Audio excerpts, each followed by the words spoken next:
Ada and Emeka had been married for 10 years. They were not perfect, but they were happy. Or at least Ada believed they were. They had 3 beautiful children, Favour, David, and little Zara. The children had Emeka's smile. They are always running around the house, always playing. One afternoon, Emeka came home with a sealed envelope from a popular laboratory in town. He had secretly done a DNA test. He said it was just to be sure. Ada laughed when he first mentioned it weeks ago. She thought it was a joke, but it wasn't. His hands were shaking as he opened the report. His eyes moved quickly from one line to another. Then his face changed. It became cold and hard. All 3 children are not mine. What? Ada froze in disbelief. The report says I am not the biological father of any of them. That's impossible. Babe, I swear with my life, I have never been with any man before. Not even in my thoughts. But Emeka wasn't listening. He was staring at the paper like it was the voice of God. I trusted you, he shouted.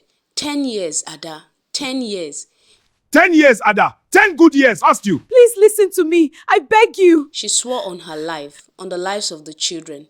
But the more she spoke, the more angry he became. To him, the report in his hand was louder than her tears. That night, he threw her out. He threw the children's clothes outside the house. He told her never to step into his house again. Within weeks, he filed for divorce. He stopped answering her calls. He blocked her everywhere. He erased her out of his life. Ada had no parents. They had died years ago. She had no money, no job, no savings, just 3 confused children holding her wrapper. After days of moving from one place to another, she remembered an aunt in Lagos. She gathered courage and went there. The aunt listened quietly. Then she said, "You can stay, but you will work as my house help, you and the children." Ada had no choice. She cleaned, she washed the dishes, she cooked. Her children assisted her some days. The children fetched water and ran errands. At night, she would cry quietly, thinking about the life she once had, thinking about Emeka, thinking about how one paper destroyed everything. One afternoon, her aunt sent her to buy groceries. Ada walked slowly on her way back, lost in deep thought. Maybe one day he would realize. Maybe one day he would believe me. She stepped on the road without looking. The sound of the horn came too late. The car hit her. The groceries scattered across the road. Tomatoes rolling into the gutter. Fruit spilling everywhere. They called an ambulance immediately, but Ada died before they reached the hospital. Months later, Emeka received a call from the same laboratory. There had been a mix-up of samples. 2 families had the same surname.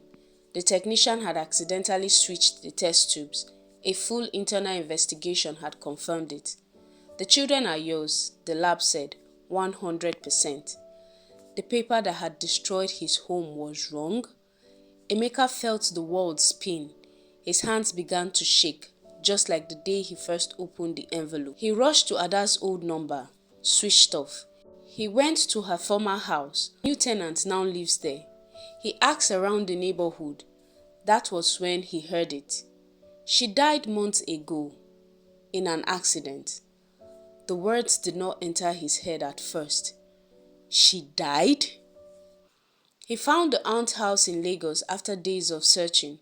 When the children saw him, they did not run to him. They stood still. Little Zara hid behind her sister. Favour looked at him with eyes that were no longer innocent. Mommy said you would come. She said you will know the truth. I'm sorry. It was a mistake. Emeka broke down in front of his children. The report he trusted more than his wife had taken everything from him. The laboratory publicly apologized. They offered compensation, money, but no amount of money could bring Ada back. Every night, Emeka would sit alone and stare at the corrected DNA report. This time, it said what Ada had always said. Father, 99.99% probability. But the only voice he wanted to hear was gone, and the paper in his hands felt heavier than grief.